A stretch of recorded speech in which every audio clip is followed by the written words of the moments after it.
If you know us, you may know that we love a good conversation, even or sometimes especially maybe if it's uncomfortable or difficult. But this year, as we head into what seems to be only conversations that are uncomfortable or difficult, how do we and the collective we here best do that? And if the idea of even talking to someone now about really anything deemed to be political gives you pause, then this is the episode for you.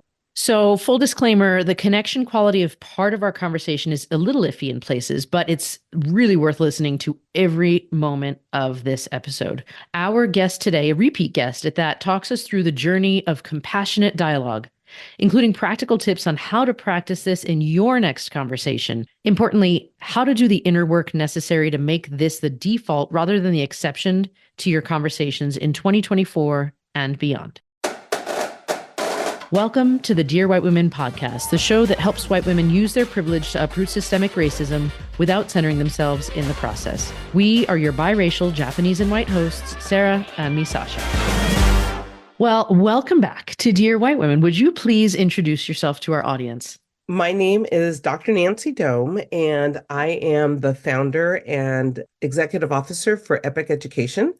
And I just came out with a second book last week called Compassionate Dialogue Journey, where I'm kind of digging deeper into this idea of compassionate dialogue. And so a lot of my work is just around working with businesses and schools and supporting them and how to have these important, difficult conversations, but kind of lead from compassion. And that's really the work that I get to do, is talking to people and supporting them to show up with empathy and kindness while still doing what needs to be done.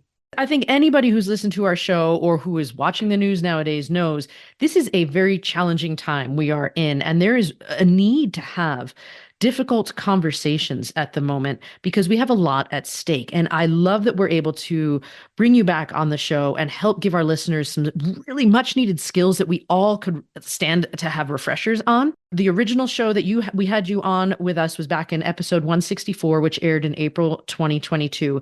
And that was when you first introduced compassionate dialogue to us, this idea of recognize, interrupt, and repair. I remember you talking to us about the four communication styles. Misasha and I were totally different: functional, intuitive, personal, and analytical. And so I wondered if you could do two things for us. Could you give us a brief definition or an understanding of compassionate dialogue, especially if the definition has changed somewhat over the last few years? And also, as you've done this work even more since we spoke to you, what have you learned about this structure? Yeah, well, those are both great questions. So I'll start with the definition. So compassionate dialogue really is in the service of three things. One is interrupting harmful language or actions, right? So when we first think about compassionate dialogue, we think about this interpersonal interaction that happens when someone says something that is, maybe unintentional or intentionally hurtful, that triggers us and that we need to respond. But a lot of times, because we're caught off guard, we don't really know how to. So compassionate dialogue supports us with the skills to say, I want to interrupt this behavior or this action, right? So that's one way. The second thing that we really, I think, got clearer on in the last couple of years was that it was also in pursuit of deepening, coalitions and relationships, that when you're like just the two of you being in partnership and working together, there's times that conflict might come up. And how do we use compassionate dialogue to not only resolve those conflicts, but to deepen the relationship? So this idea that through these difficult conversations with each other, we're actually building these stronger coalitions with one another, that we know that we can rely on each other and support each other and depend on each other. So that's the second thing. And then ultimately, compassionate dialogue would be in the pursuit of self-care. So how are we taking care of ourselves by not stuffing the things that really should be expressed, but because we either culturally or just, where we are, position, power, all those things, that we end up stuffing a lot of our feelings because we don't really know how to let them out. And what we see that happens is that when we stuff a lot, eventually it's going to come out. And so how do we, in the pursuit of self-care, share what we need to share in the moment or as close to the moment as we can, and so that we're not carrying and building resentment, right? So it's all in this idea that we are doing it through showing connection and empathy for each other, though. So I'm going to interrupt, but I'm going to do it from a place of seeking to understand where you're coming from, seeking to deepen the relationship, and making sure that I'm taking care of myself in the process. And I think that, we feel, someone could hear that and think, well, that's, super selfish or whatever, but I can't take care of anybody else if I'm not taking care of myself first.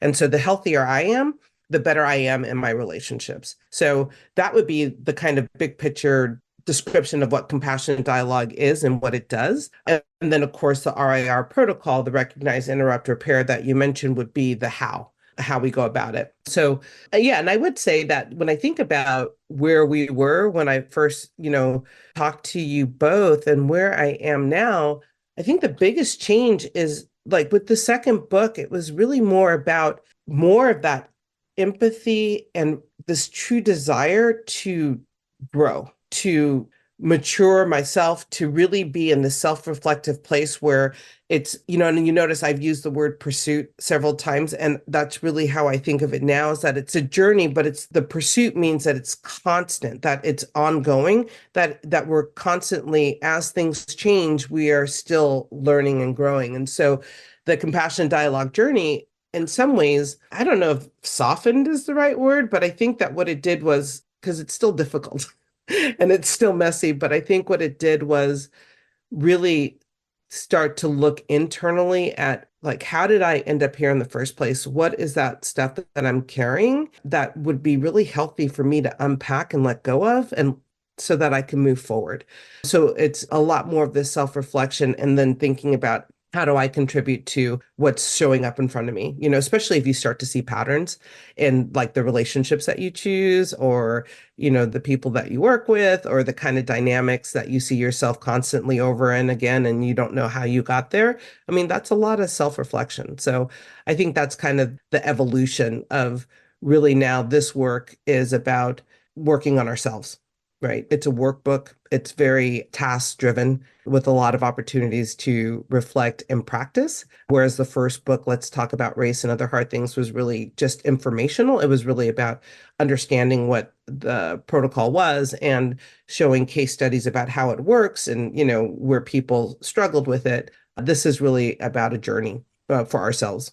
Thank you so much. I think that the journey piece, and in particular, your use of the word pursuit and that focus on intentionality, is something that Sarah and I really believe as well. It is really important, right? We love that this is a workbook, this book, because it really speaks to the practical side of, this is all wonderful, but how do we do this, right? How do we do this in our lives? And in particular, I love that there were so many questions in that sneak peek that we got of the first chapter of the workbook. A lot of why and how and all the questions I really deeply love. We'd love to sort of pull a few threads out, because one thing that really stood out to me is you have a discussion in there about the good, bad binary when it comes to people. Mm-hmm. And I think that's such an important thing, because we talk a lot on the show about how, first of all, many things can be true at once, and things are not necessarily binary, but in particular, this good bad binary, as you discuss it, this use of these labels, right, hold us back from really having compassionate dialogue. So can you talk a little bit about that and why this was important to, level set at the start? Yeah. So I think that in our society, especially now with just so much influence, external influence coming in, we have these pictures of ourselves, and it's like, I'm a good person. And so when I do something bad, it's hard for me to reconcile that, because then that makes me a bad person. And that's that binary part. And what I'm really trying to get people to understand is that I can be a good person that makes mistakes and do bad things. And conversely, you can have a bad person who will do a good thing. And we've seen it happen. And so understanding that when we're able to admit that as good people, we will make mistakes. We will say the wrong thing. We will put our foot in it. I do it on a regular basis. That it doesn't take away from me being a good person. It just means that there's something I get to work on. right? And I think that's important because when you only see yourselves as either or, it's hard to admit that you made a mistake because somehow that changes your perception of yourself. And so we really need to broaden that perception by saying, you know what, I'm a good person and I'm going to mess up. They're not, mutually exclusive of each other, and making room for that. I think that social media has, on some level, kind of undermined that gray area because we're always presenting, the best light that we never actually get to see people being humans, making human errors like we do all the time. We only see the best parts of it. So when we actually do get caught on tape, making an error, people lose their minds about it, whereas it's normal. And so do we create space to normalize that we're going to all mess up at some point and give ourselves grace in those moments and then also rectify it? I love that you said that because I keep thinking about, several conversations that Sarah and I have had about defining people by their worst moments, right? And the question of when people mess up, which we all inevitably do, right? Is that the defining moment of your life and how it has become that for certain people? But also removing that binary seems that we can understand that we can be both and that there is growth. And it goes back to that intentionality, I think, and the journey that we are continually learning. So I really love and appreciate that. That's where you kind of start, right? Foundationally. When they think about compassionate dialogue, they're thinking about dialogue with someone other than themselves, right? As opposed to starting, from within. And I think this is something that rings true for us too. Like we talk a lot about that inner piece being super important. And how do you see this self-introspection piece of equity work, right? Really leading then to having those harder conversations with others, or being present in those uncomfortable moments.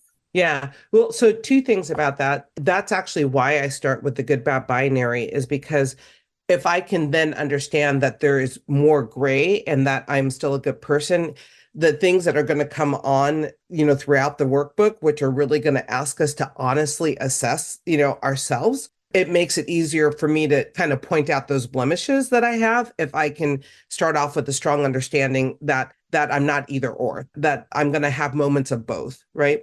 And then this idea of needing to start internally and really understand, like, how am I showing up? How does my lived experience influence and impact how I'm engaging with you? What is that baggage that I have that I may not have ever investigated, but that's definitely impacting how I'm engaging with you, right? And so that introspection is necessary for me to kind of own my own stuff so that I can then move forward and then start thinking about, so when I'm looking at a dynamic and I'm talking about us, that I actually am able to see how I might be a contributing factor to whatever that dysfunction is between us, right? And it also allows me to really see where I am in relationship to even where I'm working and things that I'm doing, right? So I think a lot of time we kind of build a story in our head about what we should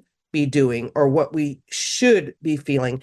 And I don't know that we've actually created a lot of space for us to actually know what we're feeling and doing. One of the hardest things about the RIR protocol for people has typically been the first R, which is recognize. They struggle with naming feelings and actually knowing what it is that they're feeling because we've been so unaccustomed to that level of just taking a second and just saying, wow, I'm angry or I'm sad, and what does that, if I distill down a little further, what is that sadness? And usually sadness comes from anger, and so being willing to say that I'm angry and what that means and how I typically act when I'm angry, some people shut down, some people get loud, so that I can get out of my own way and still engage.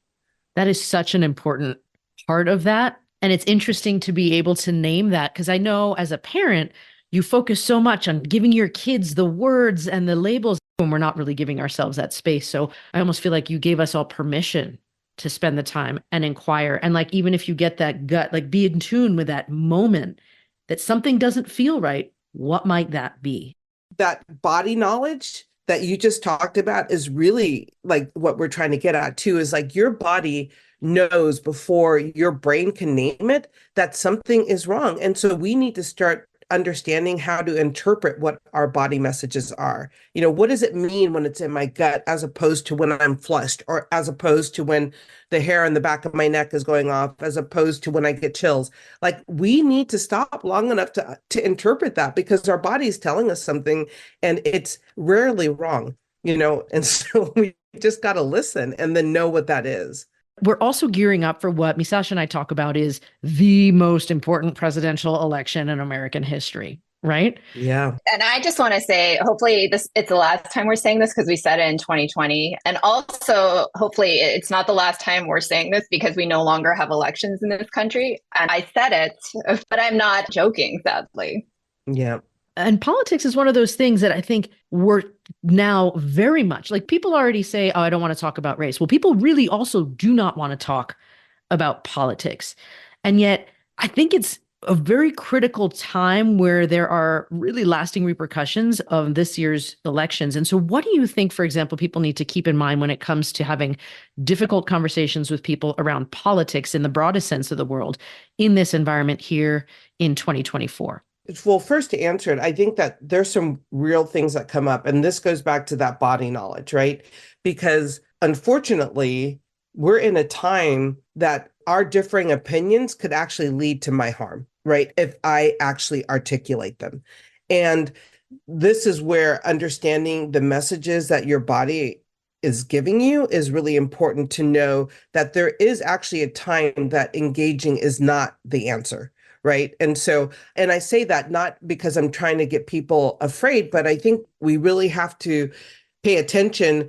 I live in rural Montana, and there's some conversations that if I felt like I could safely have them, I would. But there are definitely some conversations that I avoid because I'm not actually sure I'm safe. And when I say safe, I mean physically safe, right? As opposed to feeling uncomfortable and naming that as a safety issue, right? And so I'm constantly in this place of analyzing, like, is this the right time to have this conversation?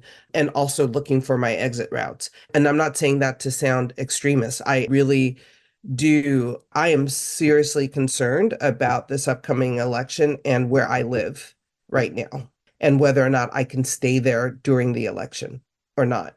And so as I think about the larger question about, the conversation, if I'm like, I've been in California because winters are too cold in Montana. And I have a girlfriend who we are completely on opposite sides of this. And we had our first sane conversation about it. And I say sane because the other times was a lot of her kind of just going off on, all the conspiracy theories and all the things, and me just like, trying to use the protocol, but her not hearing it. But this time, really just having time and using the protocol and asking better questions to get her to, so that with my desire is that I'm trying to understand where she's coming from, and then asking the questions that helped her come to some maybe different conclusions on her own, instead of me telling her what was wrong with what she was saying. Right. But because I also have a lot of energy around it, I'm still in that practice place of learning the right questions so that I'm not reacting. I don't know if that makes sense or not. I want to respond, but sometimes I'm in my feelers too. And so I have to mitigate myself. And again, that goes back to me riding my own emotional wave so that I can get to a place to ask her some good questions. Could you share a little bit more about that? We're so far apart potentially in this country, depending on who you're talking to, that people's defenses instantly go up. And so this example you just shared about a friend that you were having these conversations with, what were some of the questions that you found helpful to bring her, like, the conversation forward? Yeah, I would say that like one was really about one question I asked her was like, so she made a prediction about something big was supposed to happen, and so she was wanting to make sure I wasn't on the road because things were going to happen and it was going to be bad and it's going to involve like worldwide travel. And one of the questions I asked her was, I was like, so, okay, let's assume that you're right, but let's say, what happens when it doesn't happen? So this whole prediction, you're not traveling, we got all these people not traveling. What happens to your thought process if this event doesn't take place? in the time frame that you say. And she thought about it and she said, well, it's a good thing. I was like, but that's kind of a cop out. Like, it's a good thing means that if it happens, you're validated. And if it doesn't happen, you're also validated. And it actually doesn't work that way. I said, so I really want to invite you to think about if it doesn't happen and you can go back and start thinking about all the other predictions that you were told about. Is there any way that you're thinking that you might just want to investigate more? And she said, you know what, actually, yes. Like, and it was all about like, I'm validating her. And I think that's an important piece is that she believes this. So there's nothing I can say or do that's going to change it. So the conversation is trying to lead her in a direction that says, like, don't take even what I say as truth. I want you to figure out how to validate your source, how to go back and dig deep and figure out, where this is all coming from and make your own decision, not, independent of me and what you're hearing. And so our conversation went back and forth like that. But I felt like for the first time we got to a place where she was like, maybe I need to. And she actually said that she realizes that there's been a lot of influence over her and she's been feeling like she's out of her body. Right. And so I think that when you're submerged in either side, either anything, that without anyone externally coming from a place of love, and I think that was really important, is that, her family, there's people in her family who aren't talking to her. Right. And when they do talk to her, it's in judgment, it's critical. She can't hear it. We shut down. And that is the compassionate part. It's like, I'm not going to shut down.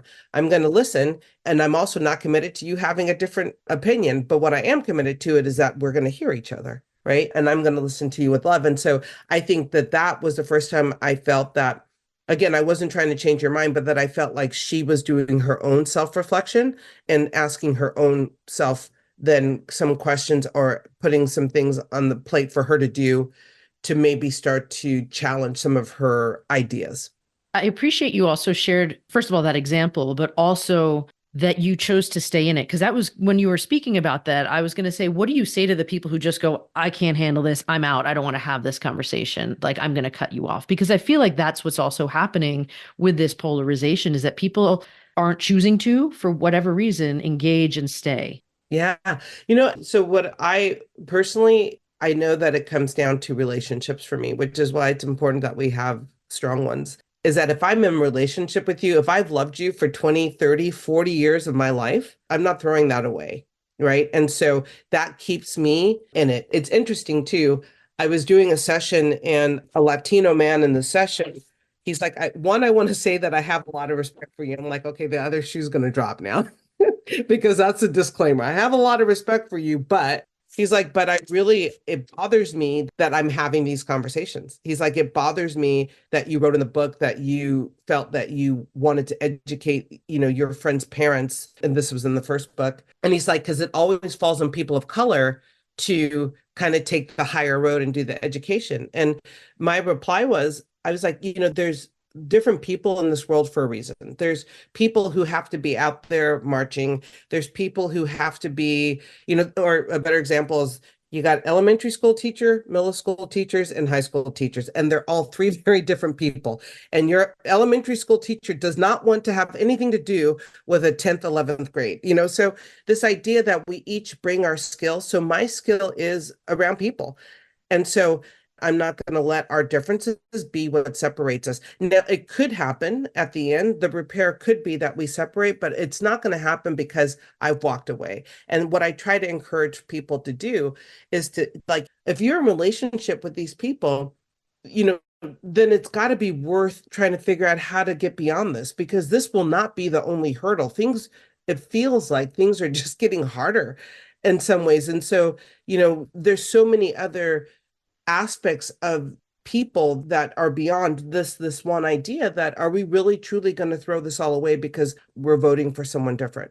And so for me, the answer is no. But I also want to have I want to be that critical relationship too. I want to have those critical conversations that lets us have an equal understanding of each other's perspectives and the impact, right? So this election has a great impact. And so if I'm sharing that I don't know if I can stay in my home during the election, I hope that has an impact on you so you can understand beyond everything that's being fed to you that there are real implications behind what's happening.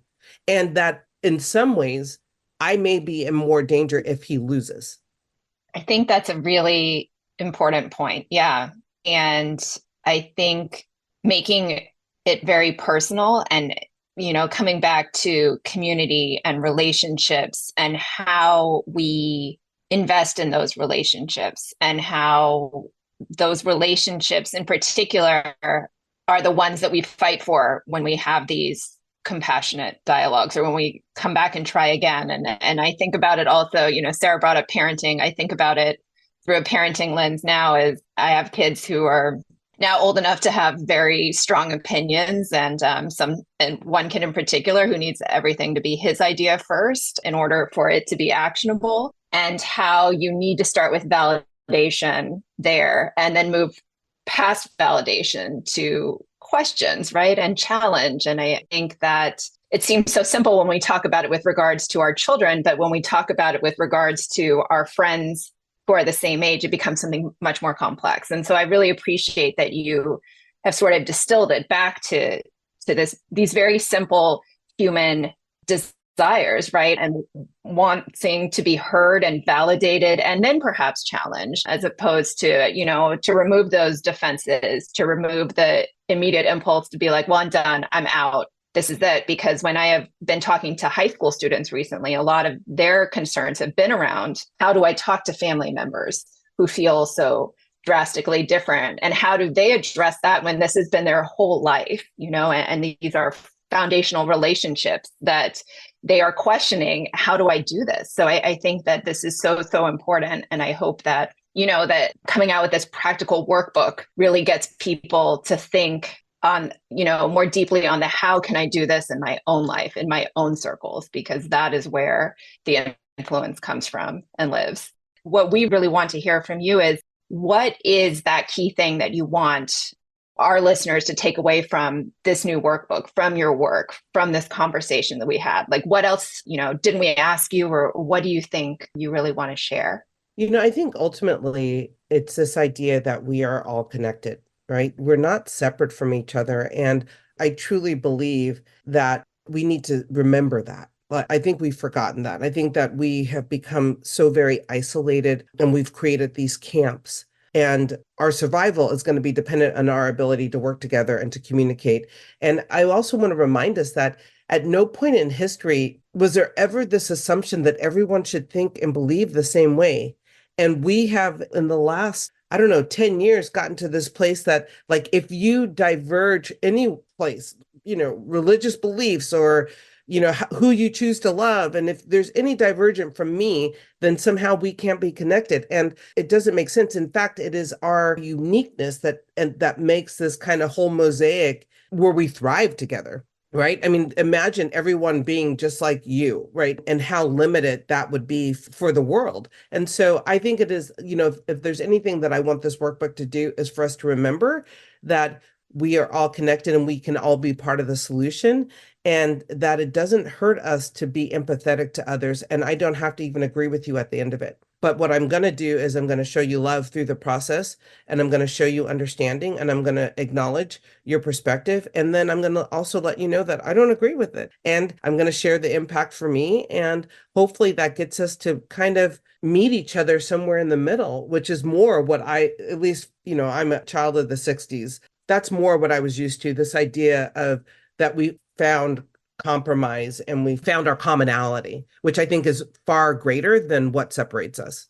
I think that is so important because, your point about how we have shifted in these past 10 years to this sort of polarized, incredibly polarized, right? That we either have to agree or we're sort of mortal enemies viewpoint is like, when I think about, there's been a lot of conversations about democracy recently. And when I think about like the truest form of democracy, it is that there are multiple opinions out there. It is that we all have the ability to participate in this process. And it is that, we listen to each other. We may not agree, right? But the ability to have your voice heard, the ability to have everyone's voices matter in the process is that foundational thing. So I really appreciate that reminder that you gave us to focus on those commonalities, right? Because we have so much of that out there. And we have more to gain Yes, 100% more to gain because we really have everything else to lose, right? If we can't do this. So, if people want to get this workbook, as they should, if people want to find out more about you, where can they do that? And also, besides this workbook, what else is coming up for you? Tell us everything. Yeah, so the book came out, I want to say 2 weeks ago, and it hit #1, which was great on the first day, bestseller. So that was, so, I think people are hungry for it. And we did it's called Heart of the Matter. It's on my website, drnancydome.com. And we wanted to do a beta in-person retreat kind of style event and really talking about the heart of the matter, which is like compassionate dialogue and really merging that kind of head, intellectual thing with this spiritual, like this growth, this development, looking at the body, the mind, and the spirit all together and not separating them out. I think typically there's this idea that we have to address these all separately. And so we wanted to show that all of them really do, in fact, need to work well together.